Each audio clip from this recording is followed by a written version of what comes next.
Hello everyone, myself Avnish Tiwari, Assistant Professor in Civil Department at Sri Ram Swaroop Memorial College of Engineering and Management, Lucknow. This is lecture 7 of module 4. In this lecture, we are going to discuss about disinfection.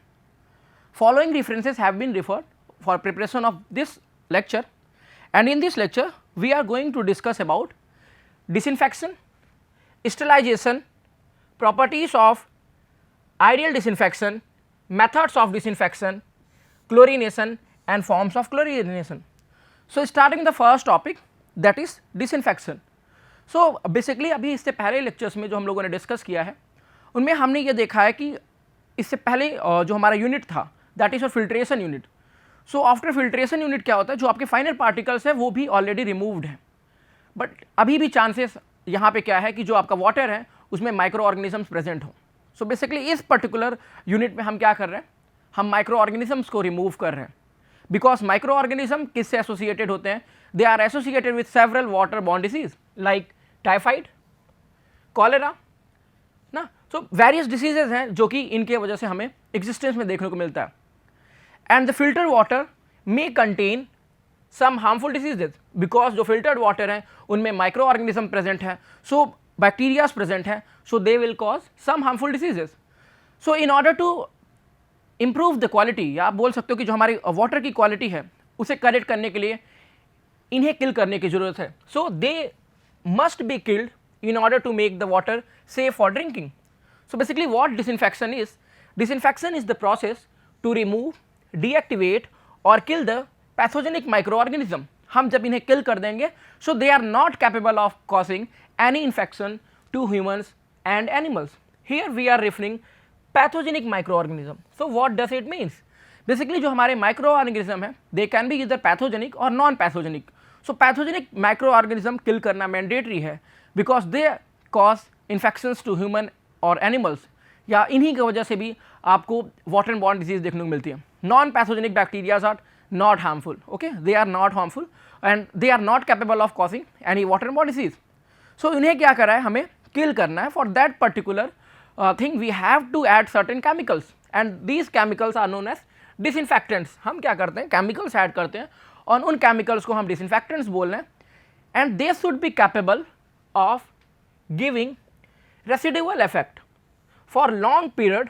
क्यों हम residual effect की बात कर रहे हैं, एक water sample लीजिए जिसमें माइक्रो ऑर्गेनिज्म प्रेजेंट है, आप उसमें डिसइंफेक्टेंट डाल रहे हैं, what they are doing, they are killing the bacteria, bacteria kill कर दे रहे हैं. बट अगर वहाँ पे हमें रेसिडुअल इफेक्ट नहीं देखने को मिल रहा है तो ड्यूरिंग ट्रांसमिशन या जब हम उन्हें स्टोर करेंगे देन वहाँ पे अगेन चांस हो जाता है या आपको प्रोबेबिलिटी देखने को मिलेगी कि वाटर जो है वो आपका फर्दर कंटामिनेट हो जाए. सो इसके लिए हमें रेसिडुअल इफेक्ट की ज़रूरत पड़ती है. Next is sterilization. What this process is? So basically हमने ये देखा कि in disinfection we are killing only pathogenic micro organisms. So basically in sterilization we are going to kill both pathogenic as well as non pathogenic bacterias, micro organism. So जो harmful है उन्हें भी किल कर रहे हैं, जो नहीं हार्मफुल है हम उन्हें भी किल कर रहे हैं. Okay, means complete destructions of all the microorganism. In sterilization there will be complete destruction of all the microorganisms. What should be the properties of ideal disinfection? So basic जब disinfectants हम जो chemicals add कर रहे हैं they should have broad spectrum. What does it means? Broad spectrum का मतलब ये है कि ऐसा नहीं है कि आप एक chemical add कर रहे हो तो जो उसकी efficiency है only for a single type of bacteria or single type of microorganism. वो डिफरेंट माइक्रो ऑर्गेनिजम्स के लिए इफिशिएंट होने चाहिए. मोर जितने ज़्यादा आपको नंबर ऑफ माइक्रो ऑर्गेनिज्म पे वो इफेक्टिव दिखेंगे उनका स्पेक्ट्रम उतना ही ब्रॉड होगा. तो हम ऐसे डिसइंफेक्टेंट को हमेशा प्रेफर करेंगे जो कि क्या कर सके, एक्टिवली किल कर सके various number of micro organisms. Next is fast kinetics. What does it means? Fast kinetics means ये है कि जो इफेक्ट हो उनका, आपने जैसे केमिकल ऐड किया वैसे ही आपको रिजल्ट मिलना शुरू, मीन्स वैसे ही क्या करें वो आपके जो बैक्टीरिया, जो माइक्रो ऑर्गेनिजम्स हैं उन्हें क्या करें, इनएक्टिवेट करें, उन्हें किल करें. ठीक है, तो हमें यहाँ पे फास्ट काइनेटिक्स की जरूरत है. Non toxic, non flammable and non explosive. ऐसा ना हो कि आपने वाटर सैंपल लिया और उसमें जैसे ही डिसइंफेक्शन डाला तो वाटर आपका टॉक्सिक इन नेचर हो जा रहा है. देन अगर वो टॉक्सिक इन नेचर होगा तो फर्दर जो भी कंज्यूम करेगा देन उस पर अगेन आपका एक इल इफेक्ट मिलेगा. नॉन फ्लैमेबल होना चाहिए, ओके ऐसा ना हो कि फ्लेम्स हमें वहाँ पे देखने प्रोड्यूस होते हैं, एंड नॉन एक्सप्लोसिव होना चाहिए। सो ये एक ideal characteristics of ideal disinfection है। Next is effective in the presence of interfering constituents. अब जब भी हम केमिकल ऐड कर रहे हैं तो उस पर्टिकुलर वाटर सैंपल में कुछ और भी ऐसे कॉन्स्टिट्यूएंट्स प्रेजेंट हो सकते हैं जो कि उसमें क्या करें, इंटरफेरेंस क्रिएट करें, मीन्स उसके लिए बैरियर क्रिएट कर रहे हैं। तो डिसइंफेक्टेंट हमारा ऐसा होना चाहिए कि अगर उसमें कुछ ऐसे इंटरफेरिंग कॉन्स्टिट्यूएंट्स प्रेजेंट हैं देन उस केस में भी वो क्या हो, इफेक्टिव हो। इसके साथ साथ वो मटेरियल सर्फेसेस, जो डिफरेंट मटेरियल सर्फेस हैं उस पर भी क्या होना चाहिए, कंपेटेबल होना चाहिए। हम अगर ये देखें तो यहाँ पे हम एक कंक्लूजन ये दे सकते हैं कि वो डिफरेंट माइक्रो ऑर्गेनिजम्स पे क्या हो, इफेक्टिव हो, डिफरेंट रेंज में इफेक्टिव हो, शॉर्ट टर्म में इम्पैक्ट डाले, और अगर आपके वाटर सैंपल में कोई भी इंटरफेरिंग एलिमेंट्स प्रेजेंट है देन वहाँ पे वो क्या हो, आपका इफेक्टिव हो, ठीक है। And it should be capable of providing residual effect ना। आपने केमिकल ऐड किया, ऐसा नहीं है कि वो पूरी तरीके से कंप्लीटली क्या हो जाए, उसी वक्त कंज्यूम हो जाए, कुछ टाइम तक आपको वहाँ पे रेसिडुअल इफेक्ट देखने को मिले जिससे कि जो फर्दर कंटामिनेशन के चांसेस हैं वो क्या हो, वो मिनिमाइज किए जा सके।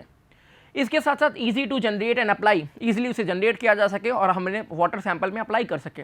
And the most important factor it's obvious, economy, कितना बजट उस पर हमें एक्सपेंड करना पड़ रहा है।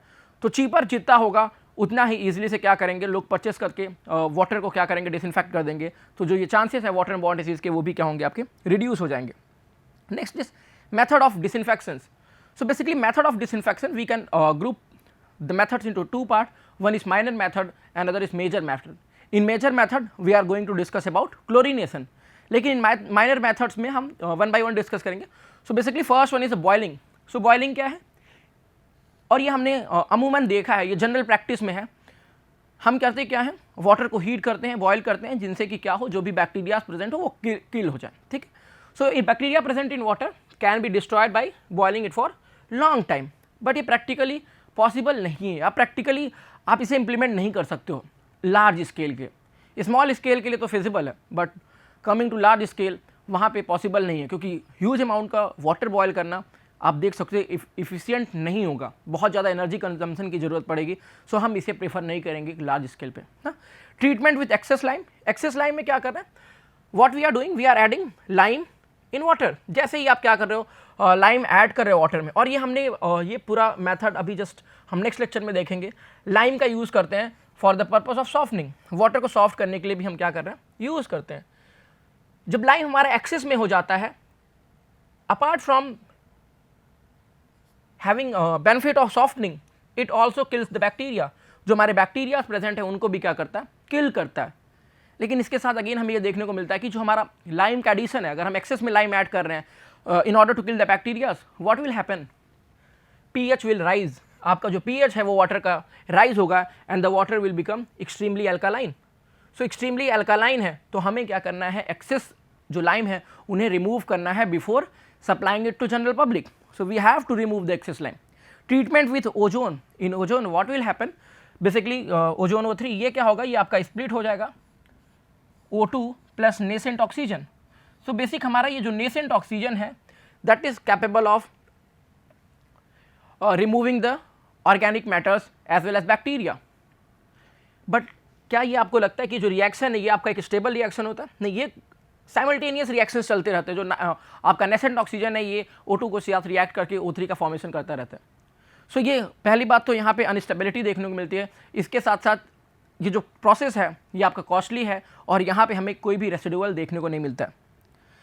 Next method is treatment with bromine and iodine.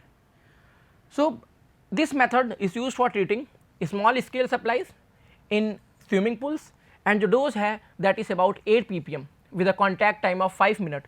So contact time 5 minute का है एंड जो डोसेज है that is about 8 ppm। Next is treatment with केमेनोफोर। बेसिकली ये हम लोगों ने देखा जैसे कि लाल दवा बोलते हैं ना, जनरली विलेजेस में ऐसा जो मेथड है, ये मेथड है विलेजेस में बहुत ज़्यादा पॉपुलर है। करते क्या है, वी ऐड केमेनोफोर, जिसको कि जनरली हम लोग टर्म लाल दवा से भी सुना होगा कि हाँ लाल दवा ऐड कर रहे हैं। So normally dose varies in between 1 to 2 milligram per liter with a contact period of 4 to 6 hours। हमने देखा होगा कि हम वाटर सैंपल लेते हैं, जनरली जो हमारे वेल्स होते थे उन वेल्स में क्या करते थे, हम KMnO4 ऐड करते थे। सो जैसे ही वाटर आप ऐड करेंगे वहाँ पे आपको पिंक कलर देखने को मिलेगा and the pink colour disappear with time. Pink colour क्या होगा, आपका डिसअपियर होगा। What does it represent? ये रिप्रेजेंट ये कर रहा है कि जो ऑर्गेनिक मैटर प्रेजेंट है वो कंज्यूम कर, means there will be reaction. और जब तक ये चीज़ें डिसअपियर हो रही है, इट मीन्स ऑर्गेनिक मैटर अभी भी प्रेजेंट है।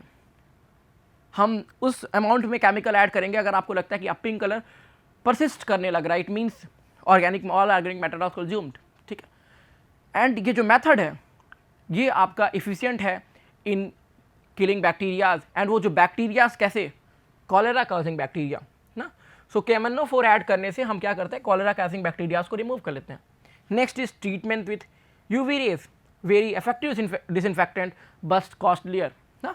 ये कॉस्टलियर है और इसके साथ साथ आपका वाटर तब तक डिसइंफेक्टेड है जब तक कि आपका UV रेज के कॉन्टैक्ट में है, मीन्स यहाँ पे भी आपको एक रेसिडुअल इफेक्ट देखने को नहीं मिलेगा, which is an ideal characteristics of disinfection.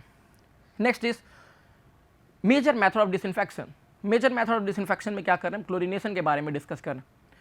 Chlorination is a powerful oxidant. So powerful oxidant जो कि क्या करता है, दैट विल किल और इनएक्टिवेट द पैथोजेनिक ऑर्गेनिजम्स। सो जो भी आपके पैथोजेनिक ऑर्गेनिजम्स हैं उन्हें क्या करता है, ये किल करता है, which is capable of causing harmful effect to animals and human being.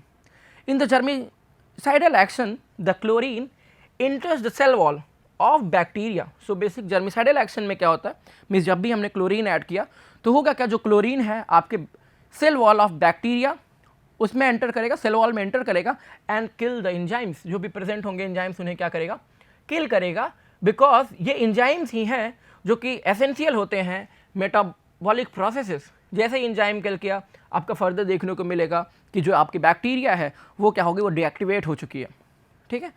And chlorine is one of the most universal disinfection process. Okay, so chlorine क्या करते हैं, क्लोरीन ही यूज़ करते हैं हम लोग, यूनिवर्सली यूज़ कर रहे हैं in the form of tablet, in the form of solutions.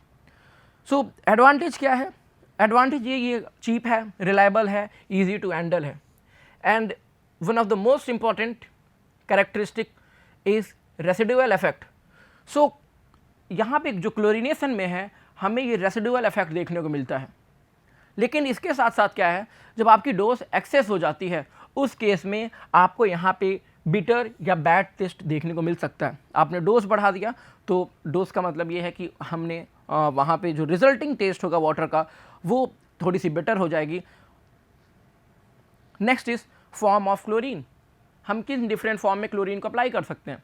So as free chlorine, hypochlorides और bleaching powder, chloramines, chlorine dioxide and chlorine tablet. So different form से क्या कर रहे हैं, हम क्लोरीन को वाटर में ऐड कर सकते हैं। सो starting with free chlorine.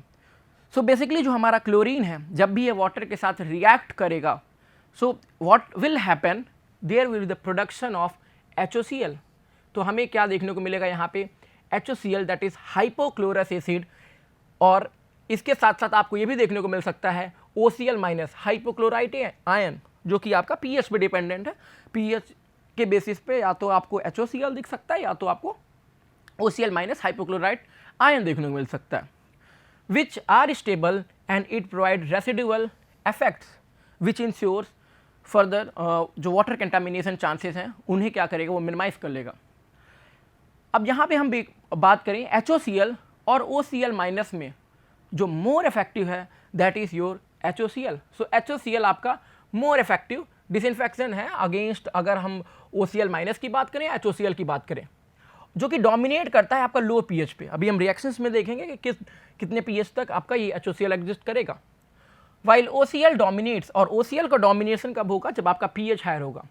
Means जो भी आपका डिसइंफेक्शन प्रोसेस, मीन्स जो क्लोरीनेशन का प्रोसेस है, हमें वहाँ पे pH कम रखने की जरूरत है। तो when chlorine added with water, what will happen, chlorine react with water and form hypochlorous acid, and this hypochlorous acid dissociated into OCl minus and H plus। लेकिन जो ये डिसोसिएशन है ये कब होगा, जब आपका pH ग्रेटर देन 8 है, and it will happen when pH is greater than 5। It means अगर आपका pH लेस देन 5 होगा तो कोई भी रिएक्शन हमें देखने को नहीं मिलेगा, और अगर pH ग्रेटर देन 8 हो जा रहा है, मीन्स हमने जब वाटर में क्लोरीन ऐड किया एंड pH ग्रेटर देन 5 है, there is the formation of HOCl. And if the pH is further greater than 8, what will happen? This HOCl will further dissociate into H plus and OCl minus. लेकिन अगर ये आपका dissociation हो चुका है H plus और OCl minus में, आप वापस चाहते हो, क्योंकि ये जो रिएक्शन है दैट इज रिवर्सिबल रिएक्शन, ये फर्दर HOCl में कन्वर्ट हो जाएगा जब आपका pH लेस देन 7 होगा. जैसे ही pH आपका लेस देन 7 होगा, what will happen? Again HOCl will be formed. So in order to obtain the chlorination, जो हमारा pH होना चाहिए वो ग्रेटर देन 5 होना चाहिए. If the pH is less than 5 then there will be no reaction and जो chlorine होगा वो आपका फ्री फॉर्म में प्रेजेंट होगा. ठीक है. And the sum of hypochlorous acid, ये जो आपका हाइपोक्लोरस एसिड है, एंड हाइपोक्लोराइट आयन, एंड जो आपका मॉलिक्यूलर क्लोरीन है, so the summation of hypochlorous acid, hypochlorite ion and molecular chlorine in the sample of water is termed as free available chlorine. So इन्हें हम क्या बोलेंगे? free available chlorine बोलेंगे. Next is that is hypochlorites or bleaching powder. So hypochlorites are less pure than chlorine gas, okay, and they are less dangerous. Actually जो हमारी chlorine gas होती है वो डेंजरस होती है, मीन्स हार्मफुल होती है. सो जो क्लोराइड्स है, hypochlorides are less pure than chlorine gas, so then it's obvious कि हमारा क्या होगा? लेस डेंजरस होगा. They decompose in strength over time while in the storage, और ये थ्री डिफरेंट फॉर्म में एग्जिस्ट करते हैं. एक तो sodium hypochlorite, calcium hypochlorite and commercial bleach. And ये सोडियम हाइपोक्लोराइट, कैल्शियम हाइपोक्लोराइट या कॉमर्शियल ब्लीच में क्या देखने को मिलेगा? जो क्लोरीन के परसेंट है वो वैरी करेंगे. For example in case of sodium hypochlorite that is NaOCl, इसमें क्या है? जो आपका क्लोरीन का परसेंट है दैट इज 12%. ओके, सो ये सोल्यूशन फॉर्म में एग्जिस्ट करता है और यहाँ पे जो chlorine percent that is 12%. So what will happen when it react with water? There is the formation of HOCl, okay, and then further it can be dissociated into H plus and OCl minus. Calcium hypochlorite, it comes in liquid as well as solid form. Liquid form में solution के form में, और solid form या तो powder के form में या तो granules के form में exist कर सकता है. And it contains about 65 to 70% chlorine. अब यहाँ पे अगर हम कंपेयर करें कैल्शियम हाइपोक्लोराइट और सोडियम हाइपोक्लोराइट में, तो which will be more stronger या which will be more effective? Then it's obvious calcium hypochlorite will be more effective. Why? Because it contains 65 to 70% of the chlorine. ठीक. Next is commercial bleach. Commercial bleach generally ये आप groceries के shop से देख सकते हो, ये आपको मिल जाएगा available in the form of liquid और powder, and the concentration ranges from 10 to 40%. Okay, so ये 10 to 40% तक क्लोरीन हमें देखने को मिल सकती है. एंड किस पे वैरी करता है? डिपेंड अपॉन द मैन्युफैक्चरर, किस ब्रांड का हम कॉमर्शियल ब्लीच परचेस कर रहे हैं उन पे ये वैरी करेगा. Next is combined chlorine. So what will happen? Generally in water NH3 is present, so NH3 वहाँ प्रेजेंट होता है. सो जब हम क्लोरीन ऐड करेंगे, so there will be formation of HOCl which reacts and form chloramine. Okay, so there will formation of chloramine का formation होगा, and the formation depends upon the pH, temperature and the reaction time. तो ये formation आपको इन 3 factors पे देखने को मिलेगा, pH, temperature and the reaction time. Okay, और जो ये फॉर्मेशन है ये आपको मोनो, डाई या ट्राई क्लोरामाइन्स के फॉर्म में देखने को मिल सकता है. So starting with the first, so initially क्या होगा? जो आपका NH3 है it react with HOCl and form monochloramine. Okay, and the reaction will be at the pH greater than 7.5. Here जो आपका NH2Cl है, मीन्स जो हमारे अभी मोनोक्लोरामाइन फॉर्म हुआ है, it react with HOCl and the range of pH is 5 to 6.5, and there is the formation of dichloramine. And for this dichloramine reacts with HOCl and form trichloramine, and the pH here is range of less than 4.4. So basic यहाँ पे इस तरीके से mono die and हमें ट्राइक्लोरामाइन का formation देखने को मिलेगा. And the summation of all the 3 chloramines gives you combined chlorine. Okay, so जो भी हमारे combined chlorine है with ammonia in the form of chloramine is known as combined chlorine. After all ammonia present in the water is consumed, only then chlorine persists as a free chlorine. So basic यहाँ पे देखने को मिल रहा है कि जो भी हमारे वाटर में क्लोरीन प्रेजेंट है वो क्या होगा, वो तब तक रिएक्ट करेगा जब तक कि आपका अमोनिया पूरी तरीके से कंज्यूम ना हो जाए। मीन्स जो कंसंट्रेशन ऑफ अमोनिया है वो क्या होना चाहिए, वो जीरो हो जाना चाहिए। जब आपका कंसंट्रेशन जीरो हो जाएगा उस केस में आपको वहाँ पे रेसिडुअल मीन्स आप बोल सकते हो बेसिकली फ्री क्लोरीन हमें देखने को मिल जाएगी। मीन्स अनरिएक्टेड क्लोरीन हमें वहाँ पे देखने को मिल जाएगी। Next is chlorine dioxide. So chlorine dioxide की बात करें, सो इसकी सोलिबिलिटी वाटर में 5 टाइम्स ऑफ फ्री क्लोरीन है। Oxidation potential 2.63 times of chlorine and effective at higher pH than other form of chlorination. So जो डिफरेंट फॉर्म ऑफ क्लोरिनेशन है उसमें ये इफेक्टिव है at a higher pH. Chlorine dioxide is most effective form of chlorination since it kills protozoans and other viruses ना।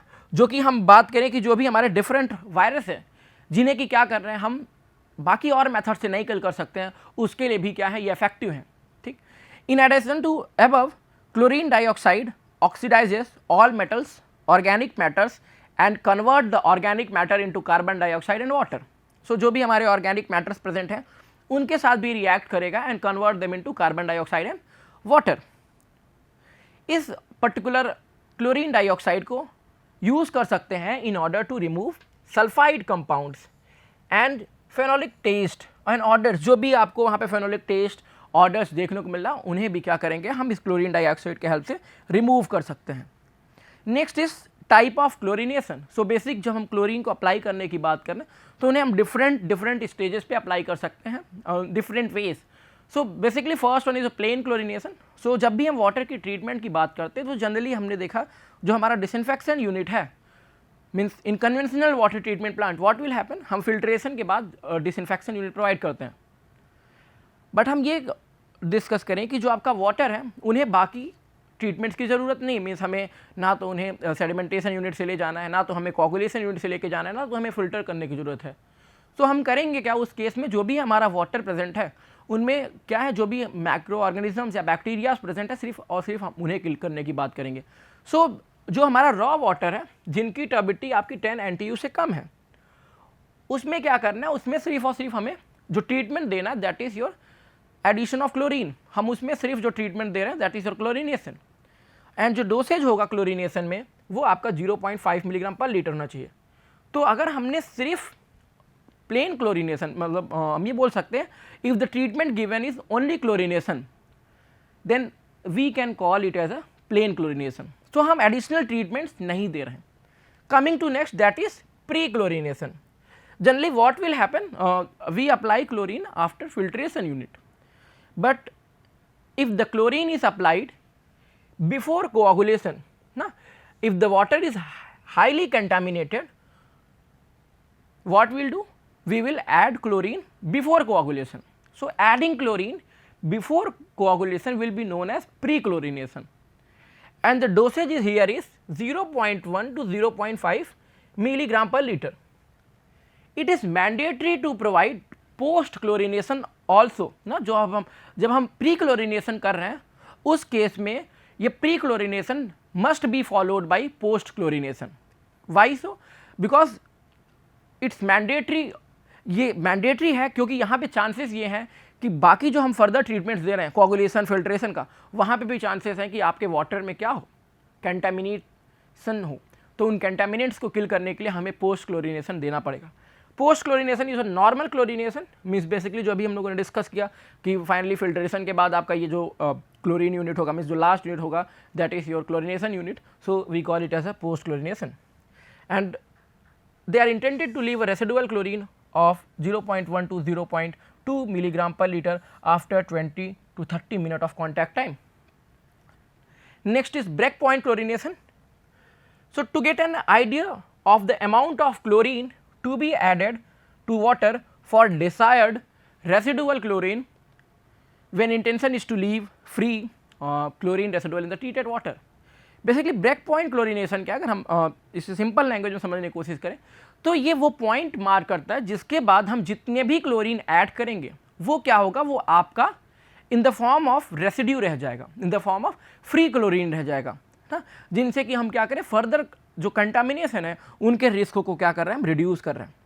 Super chlorination क्या है, जब आपकी बेसिक ऐसे कुछ सिचुएशंस क्रिएट हैं, कोई एपिडेमिक सिचुएशन क्रिएट है, मीन्स आपका वाटर बहुत ज़्यादा पोल्यूटेड है, बहुत ज़्यादा उसमें आपके organic matter, micro organism, bacterias की कंसंट्रेशन प्रेजेंट है, हम क्या करेंगे उस केस में वाटर में क्लोरीन बहुत ही लार्ज अमाउंट में ऐड करेंगे, एक्सेसिव क्लोरीन ऐड करेंगे and the dosage is about 5 to 15 milligram पर लीटर, जिससे कि आपका 1 to 2 मिलीग्राम पर लीटर का क्या मिल सके, रेसिडुअल क्लोरीन मिल सके।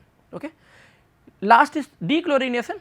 जनरली डीक्लोरिनेशन में क्या होता है, जब भी हमने वाटर में क्या किया, क्लोरीन ऐड किया है एंड क्लोरीन का कंसंट्रेशन बहुत ज़्यादा प्रेजेंट है, तो इससे क्या है हमें एक बिटर टेस्ट देखने को मिलता है। सो हमें उस केस में क्या करना है, वाटर से क्लोरीन को रिमूव करने की जरूरत है।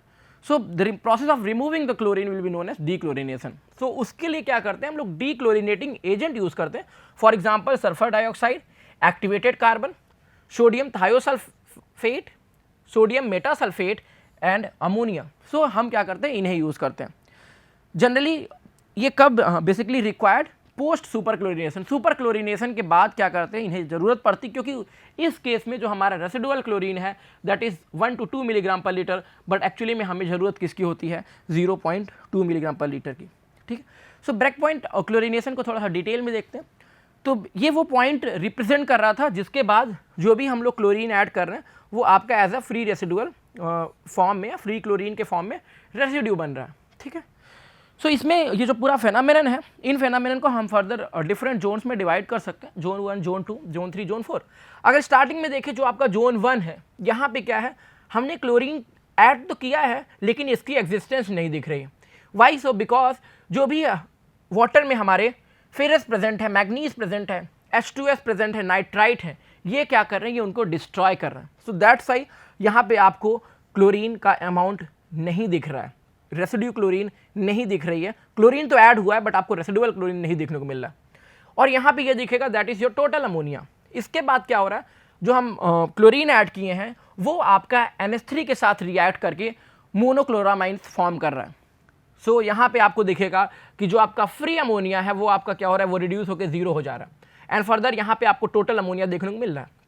नेक्स्ट स्टेप में क्या होगा, जो आपका जोन 3 है, जोन 3 में मोनोक्लोरामाइंस कन्वर्टेड इनटू डाइक्लोरामाइन एंड ट्राइक्लोराइड्स या नाइट्रोजन ट्राइक्लोराइड्स बोल सकते हैं, ट्राइक्लोरामाइन। ओके, सो ये आपके स्टेज 3 में हो रहा है एंड इस स्टेज में क्या होगा, जो आपका टोटल अमोनिया वो क्या होगा, वो आपका 0 पे पहुंच जाएगा।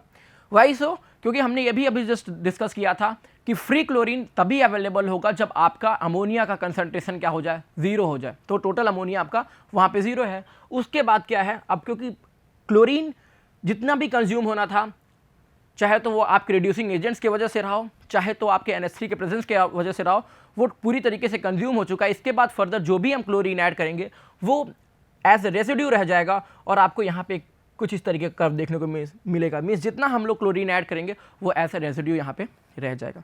Okay, that's all about chlorination. Thank you.